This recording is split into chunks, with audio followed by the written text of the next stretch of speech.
Nirerepaso pa ng Philippine Competition Commission o PCC ang pagbili ng Grab sa Uber Southeast Asia, kabilang ang operasyon nito sa Pilipinas. At habang hindi pa tapos ang review, iniutos ng PCC sa Uber na ipagpaliban muna ang shutdown nito sa Pilipinas. Kaugnay niyan, makakausap natin si PCC Commissioner Stella Kimbo. Magandang umaga po sa inyo, Commissioner Kimbo.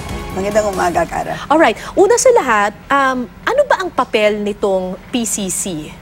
So, ang mandato po ng PCC ay palawigin ang kompetisyon sa mga merkado. So, hindi pwedeng monopoly? Hindi pwedeng monopoly na mapang-abuso.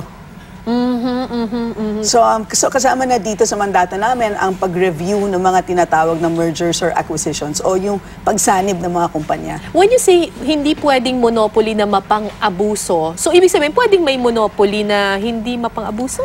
Meron din naman, no? So, sa batas, nothing really prevents itong o prohibits itong monopolyo. Okay. So, ang sinasabi lang, huwag ka dapat abusado. Okay. So, itong acquisition ng Grab sa Uber, kasi ang sinabi ninyo ngayon, kailangan hindi yan matuloy.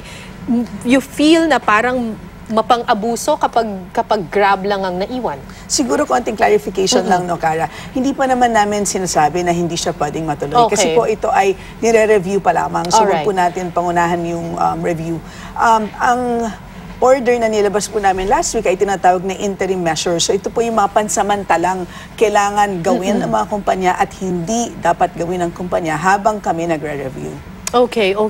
So, ang gusto ninyo, magpatuloy in the meantime ng operation ng Uber. Ganun po yun. So habang kami nagre-review, para po maayos ang review namin, hindi kami biased, kailangan po at this point, magpatuloy ang Uber. At so magkaroon sila ng independent na operations at this point. Ang problema, wala na raw silang tao.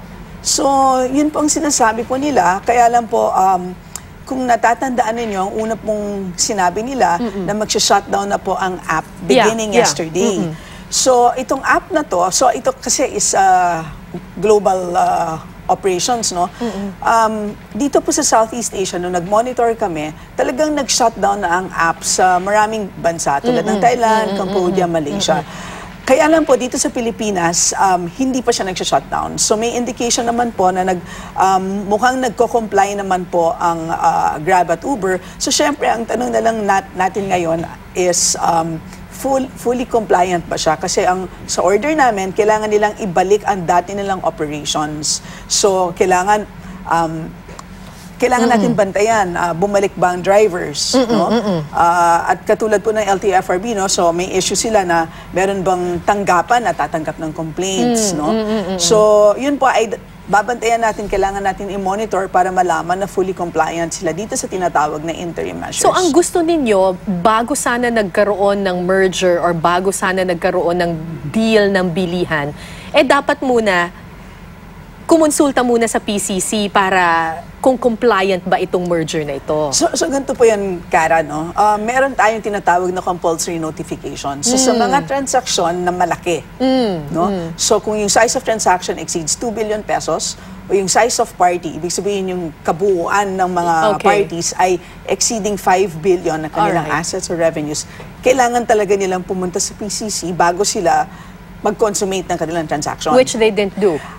Ang sinasabi po ng parties, ang kanilang size ay maliit. So, ibig sabihin, hindi sila sakop ng tinatawag na compulsory. Kaya nga lang, under the law, may power po ang PCC na kahit hindi kayo sakop ng compulsory, kung sa tingin namin ay medyo delikado ito, may posibilidad na mapeligro ang kompetisyon sa merkado, pwede po kaming mag-step in, mag-review, at desisyonan kung ito ba ay karapat-dapat magpatuloy. Ano ang mangyayari kapag yung Uber hindi nakasunod dito sa interim measures na iniutos ng PCC? So, syempre may proseso yan, no? Pagkatapos ng mga kung ano nung kailangan mag-explain, baka may hearing. Kung sa tingin namin ay talagang hindi sila nag-comply, no? At wala silang magandang paliwanag, pwede silang ma-hold in contempt. At in which case, meron kaming pwedeng ipataw na fines na minimum of 50,000 up to 2 million pesos a day hanggat mag-comply po sila. Okay. Na-interview namin dito sa News to Go yung Grab. Ang sinasabi nila may competition naman daw eh. Kasi nandyan daw yung U-Hop So hindi naman daw pwedeng sabihing monopoly ang mangyayari. So, syempre po, ayokong pangunahin yung review. Yan, yan po ang punot dulo ng review. Kailangan natin i-assure na talagang magkakaroon ng competition. Pero, sa indicative numbers pa lang, no, Kara, pag mag-merge ang Grab at ang Uber, ang kanilang market share halos 93% na. So, 7% na lang ang matitirang market share para sa mga maliliit. And that's worrisome. That's a little bit worrisome, particularly na dito sa business na to, may tinatawag na network effects.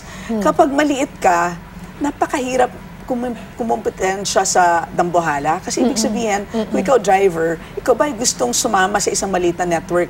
Siyempre hindi, di ba? Kung ikaw naman user, ayaw mo naman na doon sa konti yung driver.